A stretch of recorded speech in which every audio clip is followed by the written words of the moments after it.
नमस्कार मित्रों, जय सिया राम। ओम श्री मात्रे नमः। ओम गणेश। कैसे हैं आप सब? आशा है आप सभी कुशल मंगल होंगे। आज संकष्टी गणेश चतुर्थी है, तो सोचा कि चलिए आप सभी को गणेश चतुर्थी की कथा का श्रवण करवाया जाए। मैंने सदैव पहले भी कहा, मैं महाभारत से पौराणिक कथा उठाती हूँ। और आज की इस चतुर्थी को वैसे तो हेरम संकष्टी चतुर्थी कहा जाता है। हेरम श्री गणेश का एक नाम है। साथ ही आज के इस चतुर्थी को बहुला चतुर्थी भी कहा जाता है। इसका संबंध श्री कृष्ण और उनके गौ माता, उनकी गैया बहुला से है। वो कथा भी इस कथा के पश्चात सुनाती हूँ क्योंकि आज उसका भी महात्म्य है, बताती हूँ। तो चलिए श्री गणेश का नाम लेकर के इस कथा का आरंभ करते हैं। एकदंताय विद्महे वक्रतुंडाय धीमहि तन्नो दन्ती प्रचोदयात्।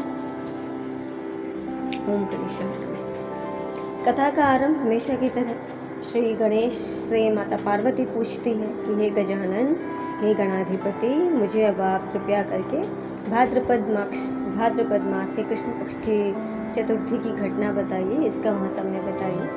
तब श्री गणेश कहते हैं कि माता, यह चतुर्थी भी अन्य चतुर्थियों की भांति धन, धान्य, पुत्र, संतान ये सब प्रदान करने वाली है, परंतु यह चतुर्थी विशेषतः संतान की रक्षा करने वाली है।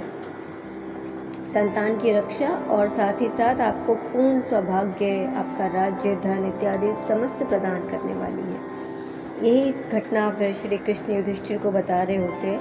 जैसे कि मैंने पहले भी कहा है, प्रत्येक एकादशी की कथा के साथ साथ प्रत्येक मासी चतुर्थी की कथा भी श्री कृष्ण युधिष्ठिर को बता रहे होते थे। तो तब युधिष्ठिर से श्री कृष्ण कहते हैं, हे राजन, इस प्रकार महागणाधिपति माता पार्वती को यह बता रहे होते हैं कि इस व्रत को करने से भी व्यक्ति को समस्त प्रकार के दुखों से, क्लेशों से, संकटों से मुक्ति मिलती है।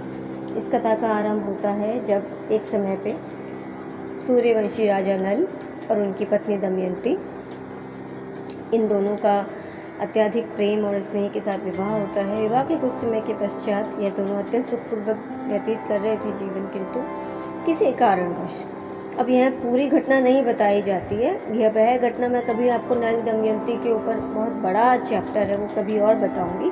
तो जस्ट अभी आपको ऊपर से जिस्ट बता रही हूँ जो इस कथा में आता है कि किसी कारणवश राजा की एक भूल होती है, उस कारण से अब उसको उसके कर्मों का फल भोगना होता है, तो उसका पूरा का पूरा राज्य छिन जाता है। राज्य में ही ऐसे मंत्री, ऐसे लोग आ जाते हैं जो उस राज्य को उनसे छीन लेते हैं। राज्य में से घोड़े, हाथी सब कुछ उनसे छीन लिया जाता है। राजा जुए में सर्वस्व हार जाता है।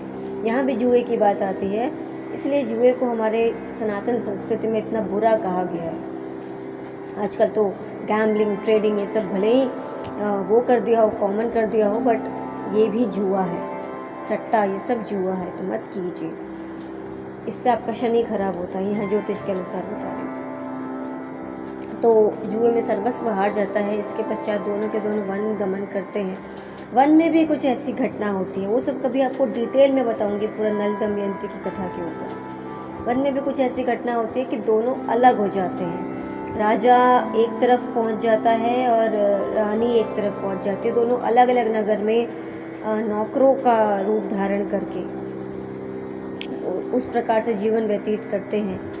दमयंती तो पुनः पहुंच भी जाती है किसी प्रकार, किंतु राजन अभी तक लुप्त थे।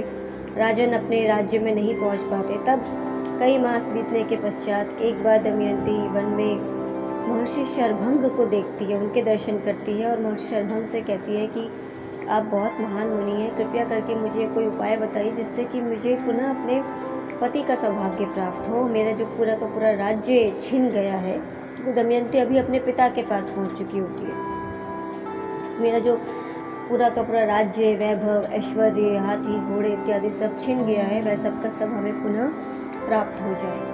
तब महर्षि शरभंग रानी दमयंती से कहते हैं कि मैं आपको समस्त संकटों से मुक्त प्रदान करने वाली भाद्रपद मास के कृष्ण पक्ष चतुर्थी का व्रत बता रहा हूँ। इसे करने से निश्चय ही आपको समस्त वैभव, ऐश्वर्य और आपके पति, आपके सौभाग्य की प्राप्ति होगी।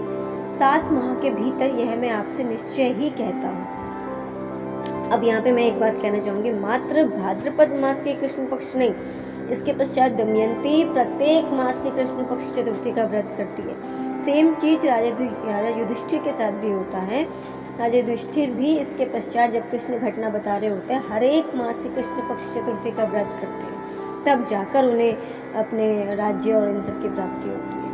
यही चीज़ दमयंती करती है। इसके पश्चात संयोग से एक दिवस उसके पति से उसकी पुनः भेंट होती है। वह पूरी घटना है कभी और बताऊंगी। और फिर उसके पश्चात उन्हें अपना पूरा का पूरा राज्य, वैभव, ऐश्वर्य, पुत्र, इसके पश्चात उन्हें संतान इत्यादि सभी कुछ प्राप्त हो जाता है।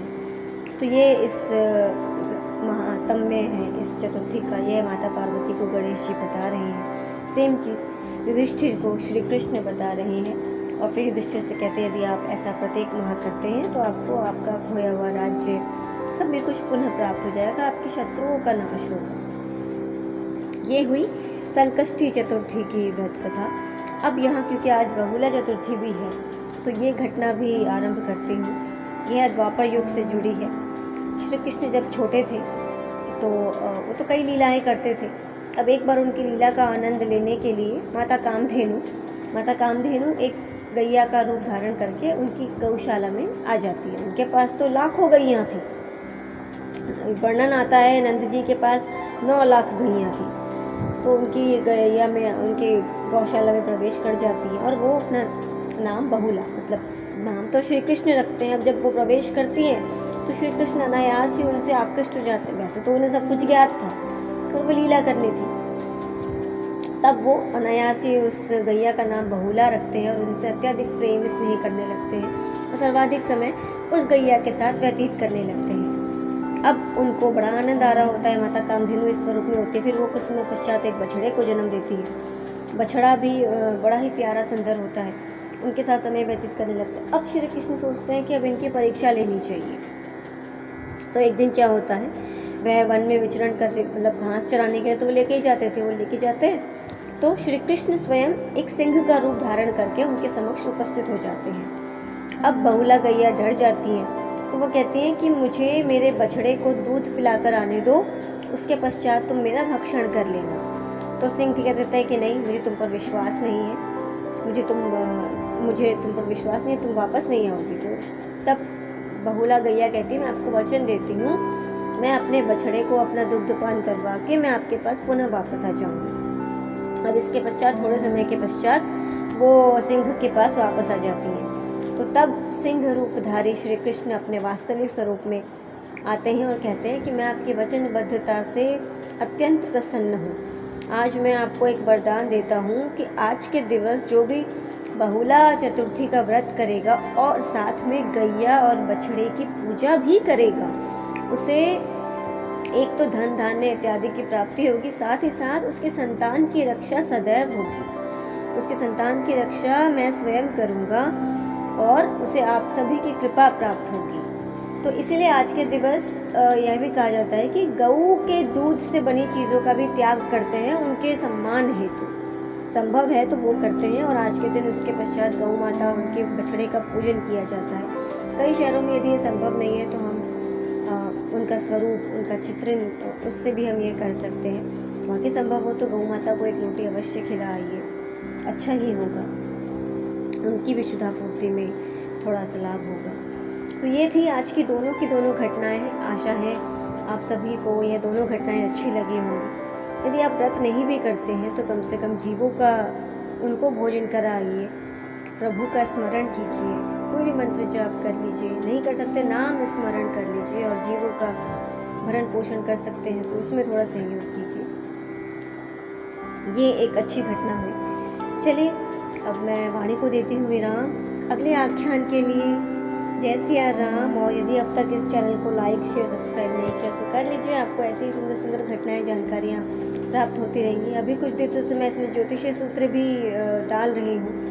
इसमें मैंने बीच में एक ज्योतिषीय घटना आपको बता दी थी, तो उसकी जानकारी भी आपको समय समय पर मिलती रहेगी। तो आप चैनल को सब्सक्राइब कर लीजिए ताकि आपको आगे लाभ मिलता रहे। धन्यवाद।